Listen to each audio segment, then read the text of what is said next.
कुछ IIT JEE droppers अपने drop year के अंदर अपना पूरा का पूरा रिजल्ट बदल कर रख देते हैं और वहीं पर मेजॉरिटी ऑफ द ड्रॉपर्स में हम देखते हैं कि जिस तरह से उन्होंने पिछले सालों में परफॉर्म करा था वैसा ही वो ड्रॉप ईयर के अंदर परफॉर्म करते हैं या फिर थोड़ा सा ज्यादा, जिससे उनके कॉलेज के ऊपर इतना ज्यादा फर्क नहीं पड़ता। तो ऐसा क्या होता है उन ड्रॉपर्स में जो कि ड्रॉप ईयर के अंदर बहुत बेटर सिग्निफिकेंटली परफॉर्म करके एक top IIT top NIT college के अंदर एडमिशन ले लेते हैं, और वहीं पर एक दूसरा स्टूडेंट जो कि उतना ही सिंसियर होता है लेकिन अपनी परफॉर्मेंस को इतना बेटर नहीं कर पाता even in the drop year. So in this video we will gonna talk about JEE 2023 dropper strategy and I am gonna tell you the best ways जो कि मैंने पर्सनली कॉलेज के अंदर देखा है। मैं तो पर्सनली ड्रॉपर नहीं रहा हूं, बट मेरे बहुत सारे फ्रेंड्स ऐसे हैं जो कि ड्रॉपर रहे हैं। They are even doing really great and they are in better branches than me in DTU and IITs as well. So let's start this video. अब यार एक आम IIT JEE एस्पिरेंट की लाइफ में जितना प्रेशर और स्ट्रेस होता है ना, उससे कई ज्यादा एक ड्रॉपर की लाइफ में होता है, क्योंकि उस इंसान ने अपने पिछले 2 साल बिगाड़कर अपना JEE रिजल्ट खराब करने की टेंशन तो ली ही होती है,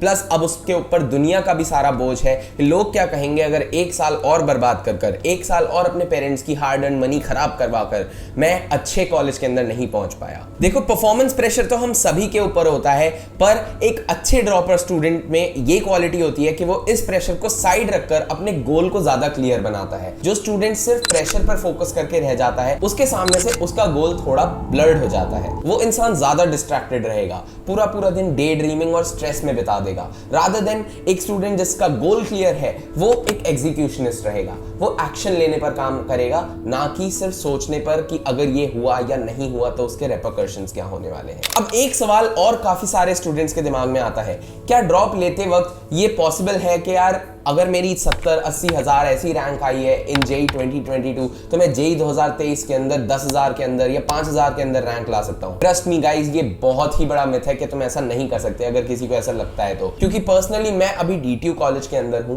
एंड मैं ऐसे बहुत सारे स्टूडेंट्स को जानता हूं, मेरे सीनियर्स को जानता हूं जो कि कोडिंग में भी बहुत मचा रहे हैं, बेस्ट कंपनीज के अंदर प्लेसमेंट भी ले रहे हैं, प्लस वो लोग ड्रॉपर भी रहे हैं। 1-2 लाख रैंक लाने के बाद भी उन्होंने ड्रॉप ईयर में बहुत अच्छा करा और DTU के कंप्यूटर साइंस ब्रांच के अंदर है, तो डेफिनेटली उनकी रैंक बहुत अच्छी रही होगी।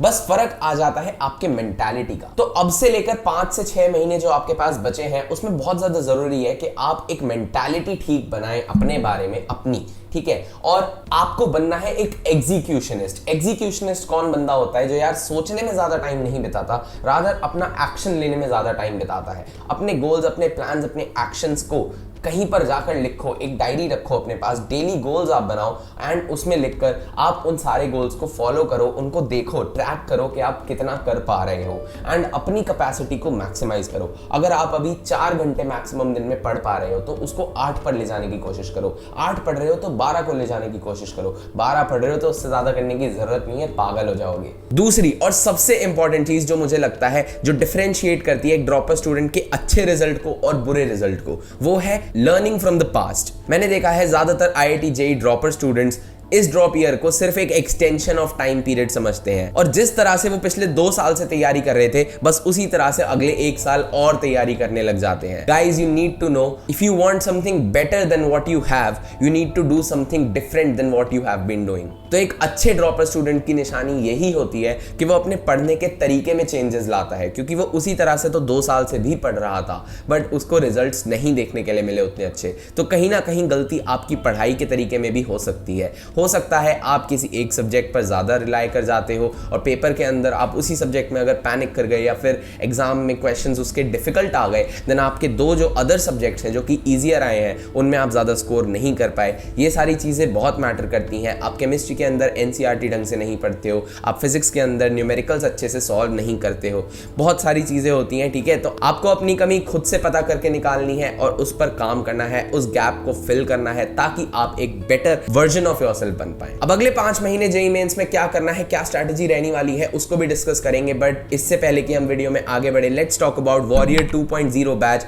For JEE mains and advance. अगर तुम में से कोई ऐसा है जो एक अच्छी ड्रॉपर स्पेसिफिक कोचिंग ढूंढ रहा है, then ATP Star has the solution for you. You can join the warrior 2.0 batch जो कि JEE एडवांस स्पेसिफिक बैच होने वाला है और इसमें आपको ढेर सारे पर्क्स मिलने वाले हैं। ये बैच कंप्लीटली ऑफलाइन होने वाला है, यानी कि कोटा के क्लासरूम्स के अंदर, एंड इसमें इस बार चल रहा है सुपर 100 प्रोग्राम। तो सुपर 100 प्रोग्राम क्या है यार, यहां पर जैसे कि तुमने देखा है कोटा के अंदर 200 से 250 बच्चे एक क्लासरूम के अंदर भरे जाते हैं, तो इस बैच के अंदर 100 बच्चे, क्यूरेटेड बच्चे, अच्छे बच्चे लिए जाएंगे जिन पर ये लोग काम करेंगे, रिजल्ट ओरिएंटेड फोकस रहेगा, तो आप अपने आप के बेटर वर्जन बन पाए, उस पर सबसे ज्यादा फोकस रहने वाला है। So you can join the batch, you get all the ATP online test series in this batch and you will be taught the complete JEE mains and advance syllabus before the exam. और यार इनका एक guaranteed improvement programme होता है in the star batch, जिसके अंदर आपको एक पर्सनल मेंटरशिप प्रोवाइड करी जाती है, and even Vineet Khatri sir भी आपको मेंटर करते हैं थ्रू आउट योर प्रिपरेशन। कोई ऐसा स्टूडेंट है जो JEE मेंस स्पेसिफिक तैयारी करना चाहता है, then you have Eklavya 2.0 batch also, और इसके अंदर भी सुपर 100 बैच बनेगा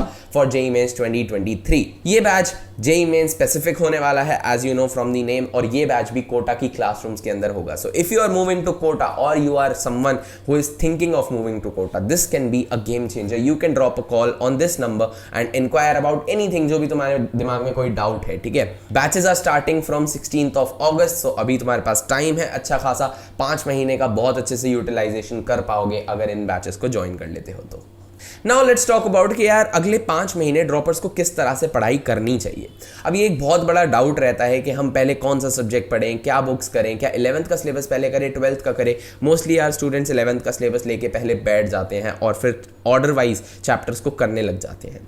that's a good strategy, but मेरे ख्याल से ये ज़्यादा बेटर रहेगा। आपको अब अपने आप को एक तो एनालाइज करना है। पिछले 2 साल आपने तैयारी करी है, आपने 2 JEE मेंस के अटेम्प्ट दिए हैं, आपको पता होना चाहिए इस पॉइंट पे कि आपकी स्ट्रेंथ्स क्या हैं, आपकी वीकनेसेस क्या हैं, और ऐसी चीज़ें जो कि पेपर के हिसाब से इजी हैं बट स्टिल आपने उनको कंप्लीट नहीं करा था, आपने उनको छोड़ दिया था बिकॉज ऑफ सम रीज़न, या फिर एक स्टिग्मा होता है जिसकी वजह से हम कोई चैप्टर स्टार्ट ही नहीं कर पाते हैं, इस डर की वजह से कि अब हमें नया कुछ पढ़ना पड़ेगा। उस डर को बाहर निकालो, और सबसे पहला काम है कि यार जो बेसिक्स है ना तीनों सब्जेक्ट्स के, अगर कोई ऐसा चैप्टर है, खासकर मैं नाम बता देता हूँ, मैथ्स के अंदर बहुत ज़्यादा इंपॉर्टेंट है। 11th को अगर आप उठा के देखो, कोनिक सेक्शंस, उसके बाद ट्रिग्नोमेट्री, उसके बाद क्वाड्रेटिक इक्वेशंस, ये बहुत ही इंपॉर्टेंट चैप्टर्स हो जाते हैं। उसके बाद ऐसे भी चैप्टर्स हैं जो कि डिपेंडेंट नहीं होते ज़्यादातर एक दूसरे पर, बाइनोमियल है, PNC है, ये सारे बहुत ज़्यादा इंपॉर्टेंट चैप्टर हैं, ये सब करने ज़रूरी हैं। बट मैं सबसे पहले कहूँगा क्वाड्रेटिक, ट्रिग्नोमेट्री, कोनिक को बहुत स्ट्रॉन्ग बनाओ अगले 1 से 2 महीने के अंदर। फिर फिजिक्स के अंदर बात कर लेते हैं। फिजिक्स में मैं कहूँगा यार सबसे ज़्यादा इंपॉर्टेंट 1 से 2 महीना जो देना है आपको मैकेनिक्स को JEE एडवांस लेवल तक लेकर जाओ, और मैकेनिक्स से मेरा मतलब है रोटेशन, ग्रेविटेशन तक के सारे चैप्टर्स। तो ये बहुत ज़्यादा इंपॉर्टेंट हो जाएगा और ये हद से ज़्यादा आपको वैल्यू प्रोवाइड करने वाला है in the exam, in terms of marks and in terms of time efficiency also. Chemistry के अंदर बात करते हैं, बहुत ही ज़्यादा इंपॉर्टेंट है। फिजिकल केमिस्ट्री को अपना स्ट्रॉन्ग बनाना है, और फिजिकल केमिस्ट्री इतना टाइम नहीं लेगी।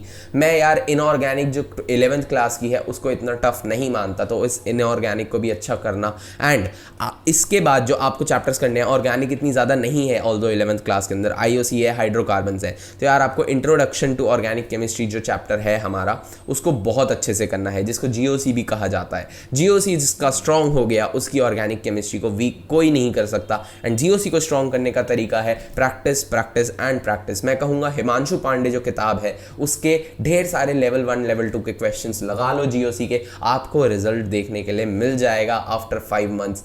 अब हमें इस दौरान में जो 5 महीने हमारे आने वाले हैं, या फिर उसमें कहें अगले 1 से 2 महीने जो रहने वाले हैं, इसमें हमें स्लीप शेड्यूल कैसा रखना है। यार मैं कोशिश करना कि 6 से 7 घंटे की नींद आप लो, उससे कम तो बिल्कुल मत लेना। कुछ स्टूडेंट्स मैंने देखा है आजकल बहुत ही वियर्ड टाइम टेबल्स बनाने लग जाते हैं, रात को 10 बजे सो के 2 बजे उठकर 2 से 6 पढ़ेंगे और फिर उसके बाद ये करेंगे वो। दीज आर यूजलेस, ठीक है, अनटिल एंड अनलेस आपको इस चीज़ की सालों से आदत है। 4 घंटे सोना इज़ एन आर्ट, बहुत आसानी से कोई नहीं सीख जाता, उसके लिए बहुत बड़ा पर्पस चाहिए, बहुत ज़्यादा डेडिकेशन चाहिए, बहुत कमिटमेंट चाहिए, एंड अपनी बॉडी को यार रेस्ट देना बहुत इंपॉर्टेंट है फर्स्ट ऑफ ऑल। तो 6 से 7 घंटे की आप स्लीप लो, बट एक रूटीन बांध लो कि यार मैं इतने बजे उठता हूँ तो इतने ही बजे उठूंगा, इतने बजे अगर मेरा फर्स्ट स्टडी स्लॉट होगा तो इतने बजे वो स्टार्ट हो जाना चाहिए, लेट नहीं होना चाहिए, जल्दी हो सकता है, ठीक है। तो उसको आप एक स्केड्यूल को बांध लो और 6 से 7 घंटे की नींद लो, पर 7 से 8 और 9 इसको करने की थोड़ी सी कम कोशिश रखना। अगर आप रात में कम सो रहे हो, 5 से 6 घंटे सो रहे हो, तो दिन में 1 घंटे की नैप ले सकते हो। तो अब जब आप ये सारे बेसिक्स कर लोगे in the coming 1 to 2 months, उसके बाद आपको ये करना है कि आपको अब 11th का कंप्लीट सिलेबस, जो बाकी बचे हुए चैप्टर्स हैं, उनको करना है।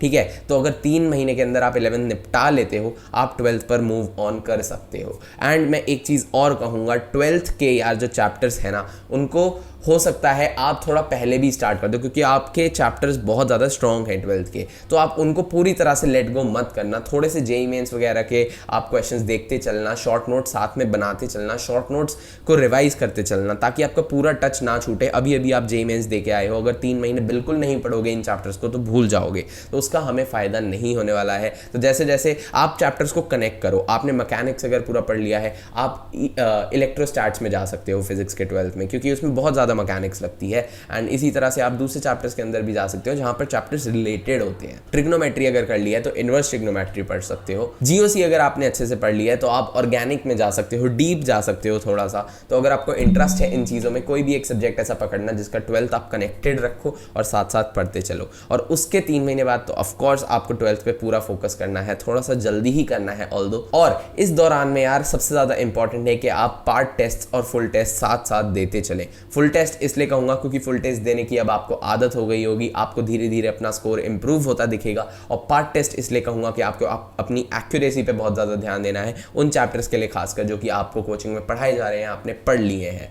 अब अगर किसी को जेईई एडवांस लेवल तक की किसी चैप्टर की तैयारी करनी हो तो उसको क्या क्या चीज़ें कर लेनी चाहिए, और इसी के बीच में जेईई मेंस स्पेसिफिक जो तैयारी कर रहे हैं उनको भी कवर कर दूंगा। तो सबसे पहला काम जो करना चाहिए केमिस्ट्री और मैथ्स के अंदर specifically, that is reading and solving the NCERT first. अगर एनसीईआरटी आप अपने क्लास के लेक्चर्स से पहले कंप्लीट कर लेते हो एक चैप्टर की, आपको क्लास के अंदर 70 to 80% ज़्यादा समझ आएगा, रादर देन अगर आप सीधा क्लास में बैठ जाते हो लेक्चर लेने। ठीक है, तो सबसे पहले एनसीईआरटी करनी है, उसके बाद आपको लेक्चर अटेंड करने हैं। फिजिक्स के अंदर आप एचसीवी की थ्योरी पढ़ सकते हो अगर एनसीईआरटी नहीं पढ़नी तो, और मैं कहूँगा एनसीईआरटी मत ही पढ़ना, बेकार है। तो एनसीईआरटी करने के बाद अब हमें लेक्चर्स अटेंड करने हैं और नोट्स बहुत अच्छे बनाने हैं, क्योंकि वही नोट्स हमारा सहारा रहेंगे in the further journey of your study. NCERT lecture और नोट्स के बाद अब हमारे लिए सबसे ज़्यादा इंपॉर्टेंट है क्वेश्चन प्रैक्टिस। तो अगर आपकी कोचिंग है कोई जो कि आपको डीपीपीज या फिर ये सारी चीज़ें प्रोवाइड करती है, वर्कबुक्स प्रोवाइड करती है, तो उन क्वेश्चंस को अब सॉल्व करना बहुत इंपॉर्टेंट है।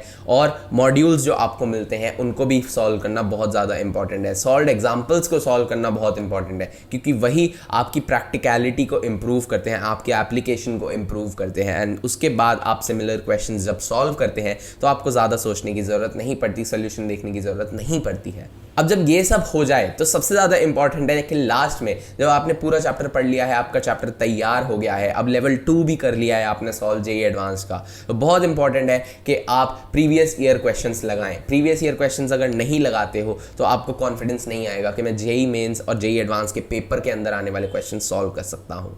और जब आप वो भी कर लो तब जाकर हम मानेंगे कि आपका चैप्टर कंप्लीट हो गया है, आपसे 10 में से 8 क्वेश्चन सॉल्व हो पा रहे हैं जेईई लेवल के। तो अब ज़रूरी है कि आप उस चैप्टर के शॉर्ट नोट्स बना लो, ताकि आपने जो भी पढ़ा है उसको भूलो नहीं इन द फ्यूचर। बस इसी तरह से हमारी प्रैक्टिस रहने वाली है in the coming 4 to 5 months। And for more such videos for JEE 2023 you can subscribe this channel, और कोई भी डाउट हो you can comment below, I will try to answer. Thank you guys for watching. Peace out. Bye bye. All the best for your exams.